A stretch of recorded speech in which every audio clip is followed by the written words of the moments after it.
संदीप ने अपनी माँ के कहने पर गांव में शादी कर ली थी। लड़की का नाम था सुनीता।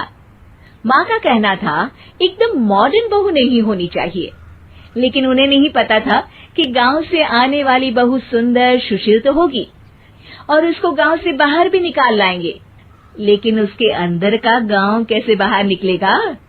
शादी के कुछ दिन बाद, माँ टिफिन तो देना जरा। बेटा अब तो स्कूल नहीं ऑफिस जाता है, माँ से नहीं अपनी बीवी से टिफिन मांगा कर। ओके माँ। सुनीता टिफिन ले आओ। एक किलो टिफिन, इसके अंदर पिस्ता डाल दिया है। पिस्ता? पिस्ता क्यों? सास जी ने बोला था ना कि आपको पिस्ता बहुत पसंद है। ओहो, मैंने पिस्ता नहीं पास्ता बोला था, पास्ता। पास्ता? कहीं होता है पास्ता? अरे बेटी तू रहने दे, मैं बना दूंगी। अच्छा किया कि पाव भाजी बनाने का नहीं बोला, वरना किसी के पाव बना देती है। सुनीता को बुरा लगता है, लेकिन उसकी नादान हरकतें कम नहीं होती।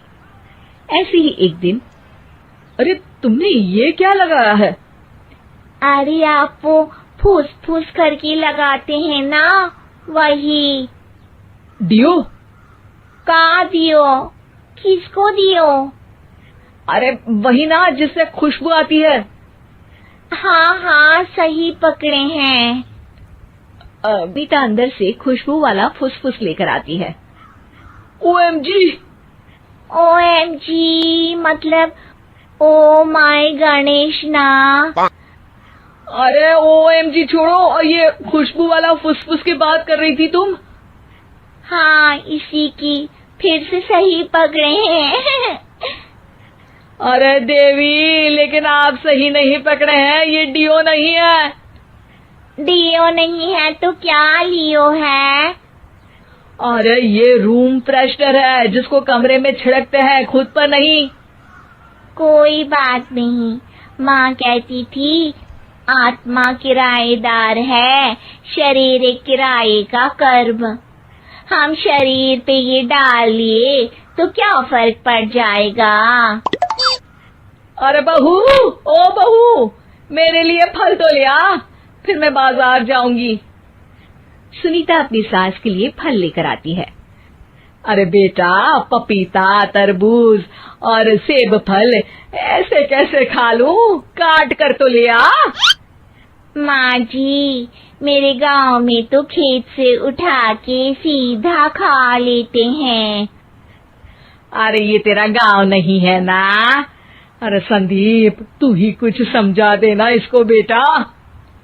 मैं कैसे समझाऊं माँ, ये तो माइक्रोवेव को भी भट्टी बोलती है। कल मैंने बोला हाय कैसी हो, तो बोलती है किसी को हाय नहीं लगानी चाहिए।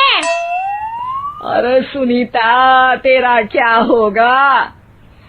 अभी तो कैसे बताऊं माँ जी, अभी हम कुछ करेंगे फिर पता चलेगा क्या होगा, लड़का या लड़की। हे भगवान, कहाँ से आ गई है? रामपुर से जी, आप ही तो लेकर आए थे मुझे। अरे मुझे माफ कर दो। पहले कोई गलती तो करिए जी, आपकी तो सारी गलती माफ कर देंगे हम। हाँ अरे बहू, मेरी बात सुन, फल यानी कि फ्रूट जब भी लाए ना तो काट कर लाना, ठीक है?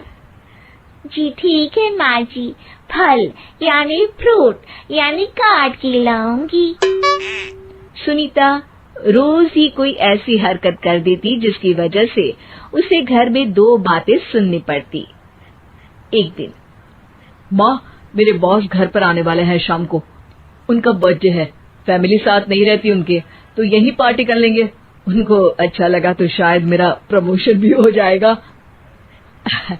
मैं ना फ्रूट केक लाकर फ्रिज में रख दूंगी और तेरे साथ आज खाना मैं बनाऊंगी, ताकि जब साहब आए तो खाने में कोई गड़बड़ ना हो।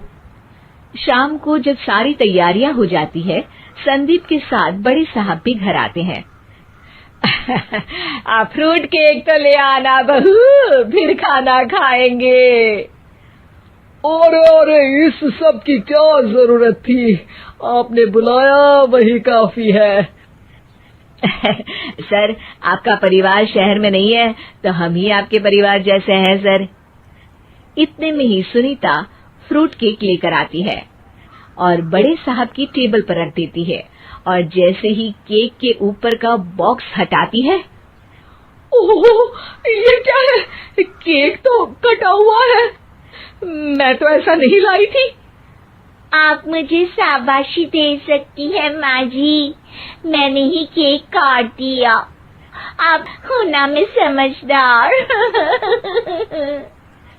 अरे बहू, ये क्या किया? केक हमेशा वही काटता है जिसका जन्मदिन होता है। तुझे एक बात भी समझ नहीं आती, एक नंबर की बेवकूफ है।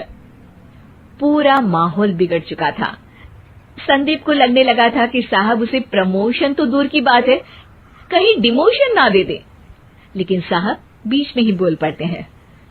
अरे कोई बात नहीं, ये इनकी बेवकूफी नहीं है, इनका भोलापन है। बेटा आप कहाँ से हो? रामपुर गांव से। अरे वाह, गांव से? फिर तो आपके गांव में ताजे फल और सब्जियां मिलते होंगे। हाँ, सही पकड़े हैं। हम तो काटते भी नहीं, सीधा खा लेते हैं।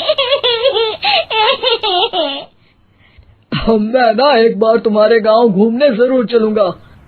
क्यों संदीप, ले चलोगे ना? मुझे गांव घूमना बहुत पसंद है।